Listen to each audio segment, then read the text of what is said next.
नमस्कार दोस्तों, आज मैं आपके लिए बिल्कुल एक नई रेसिपी लेकर आई हूँ जिसे बनाना तो बहुत ही आसान है और खाने में भी यह बहुत ही टेस्टी लगती है। इसे आप घर के बिल्कुल आसान सामानों से तैयार भी कर सकते हैं और आप इसको 6 महीने तक स्टोर भी कर सकते हैं। जब भी आपके घर में आपकी नापसंद की सब्जी बनती है तो आप इसे रोटी से खा सकते हैं।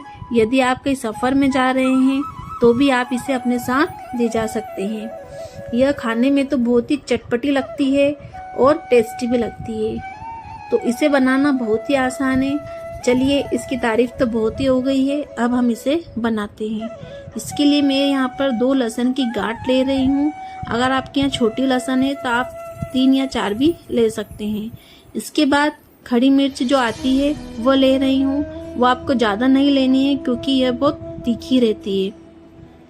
उसके बाद साबुत धनिया लेना है और थोड़े से सफ़ेद तिल लेने हैं। इसके बाद मूंगफली के दाने जो आते हैं वो भी थोड़े से ही लेने हैं और थोड़ी सी बिल्कुल सेव लेनी है। सेव का टेस्ट बहुत ही अच्छा आता है। इसके बाद तवा गरम करना है। आप चाहे तो कढ़ाई भी ले सकते हैं। अब तवे पे हम सबसे पहले मिर्च डालेंगे। हमारा तवा बहुत ज़्यादा गर्म है, इसलिए हम इसको ज़्यादा देर तक नहीं भूनेंगे क्योंकि मिर्ची बहुत ही जल्दी जल जाती है।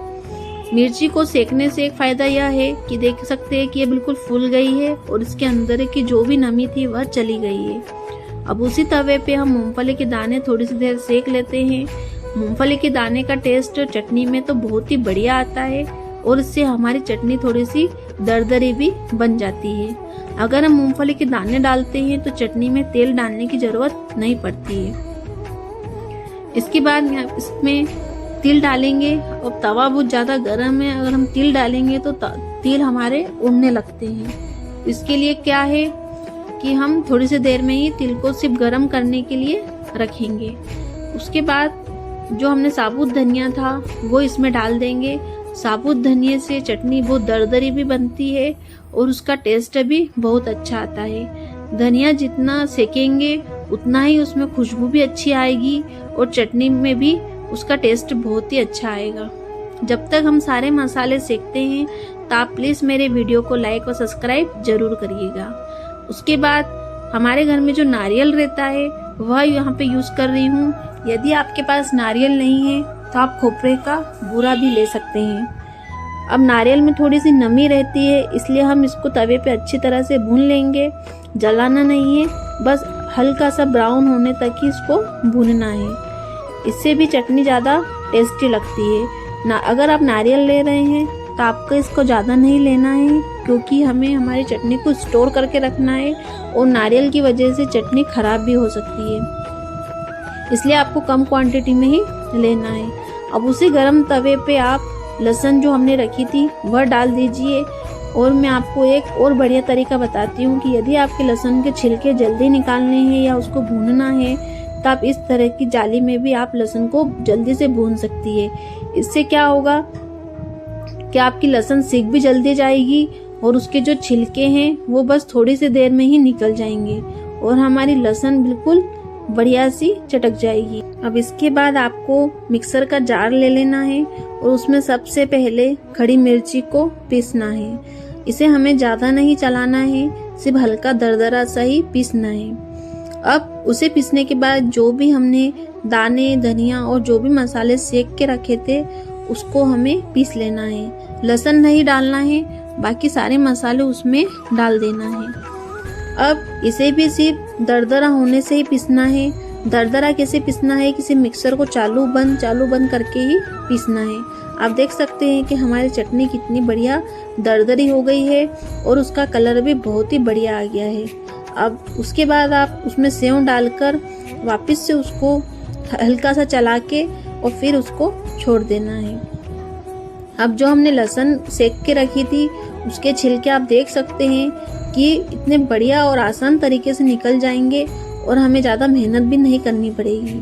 और हमारी लहसुन ना तो जली है, सिर्फ वह हल्की सी भून गई है, जिससे कि उसकी खुशबू भी बहुत ही अच्छी आ रही है और इससे जो हमारी चटनी रहेगी वो ज़्यादा दिन तक ख़राब भी नहीं होगी। तो आप भी यह ट्रिक ज़रूर फॉलो करिए कि जब भी आपकी लहसुन छिलनी हो और उसके छिलके निकालने में हमें बहुत टाइम लग रहा हो तो आप इस तरह से लहसुन के छिलके आसानी से निकाल सकते हैं। तो आपकी लहसुन बिल्कुल चुटकियों में ही आप कितनी ढेर सारी लहसुन को छील सकते हैं। अगर आपको ये ट्रिक अच्छी लगी हो तो प्लीज़ मेरे वीडियो को लाइक ज़रूर करिएगा। अब इसी प्रकार से हम सारी लहसुन को छील लेंगे और उसे फिर इस चटनी में डाल देंगे। अब हम इसमें कुछ मसाले ऐड करेंगे। सबसे पहले धनिया पाउडर, उसके बाद थोड़ी सी हींग डालेंगे, स्वाद अनुसार नमक डालेंगे, जीरा डालेंगे और थोड़ा सा अमचूर पाउडर डालेंगे। उसके बाद इसमें कसूरी मेथी डालेंगे। कसूरी मेथी का टेस्ट भी इसमें बहुत ही बढ़िया आता है। अब आप इसे अच्छी तरह से पीस लीजिए। आप देख सकते हैं कि हमारी चटनी कितनी बढ़िया लग रही है और उसका कलर भी कितना बढ़िया आ गया है। आप इसे सिर्फ एक बर्नी में डालकर फ्रिज में रख दीजिए, तो आप इसे 6 महीने तक स्टोर भी कर सकते हैं। और आज मैं आपको इसे गीले फॉर्म में भी बनाना बताऊंगी। यदि आप इसको इंस्टेंट खा रहे हैं या फ्रिज में से निकाल कर आप खा रहे हैं, तो आप क्या करिए कि 2 चम्मच इस तरह से निकाल लीजिए और उसमें आप तेल ऐड कर लीजिए। आप इसमें तेल भी ऐड कर सकते हैं और इसमें पानी भी ऐड कर सकते हैं। तेल ऐड करने वाला थोड़ी ज़्यादा अच्छी लगती है क्योंकि उससे टेस्ट बहुत ही बढ़िया आता है। इसे ना तो आपको कोई भूनने की ज़रूरत पड़ेगी या कुछ भी चीज़ मिलाने की ज़रूरत नहीं पड़ेगी।